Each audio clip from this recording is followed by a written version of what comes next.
आजचा दिवस खूप छान गेला. राधाकृष्णनगरमध्ये मुत्तप्पन मडप्पुरा मंदिर आहे. या मंदिरामध्ये आज पुत्तरी वेल्लटम हा कार्यक्रम होता. संध्याकाळी आम्ही सगळ्यांनी इकडे जायचं ठरवलं.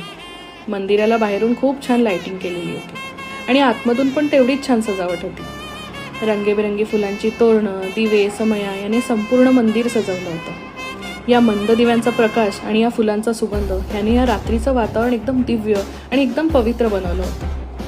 देवतांचा आशीर्वाद घेण्यासाठी आम्ही सगळे थांबलो होतो आणि त्यानंतर जो क्षण आला तो एकदम मॅजिकल होता. या देवतांनी माझ्या बाळाला आपल्या हातात घेतलं. त्यांच्या डोळ्यातलं काजळ माझ्या बाळाच्या कपाळाला आणि गालाला लावलं. माझ्या बाळाला कधीच कुणाची नजर लागू नये असा आशीर्वाद त्यांनी दिला. खरंच या अनुभवामध्ये मी स्वतःला हरवून गेले होते. नंतर आम्ही महाप्रसाद घ्यायला गेलो. प्रसादामध्ये पण एक वेगळीच सात्विकता होती. सांबार, भात, चटणी, कोशिंबीर, केळ्याचे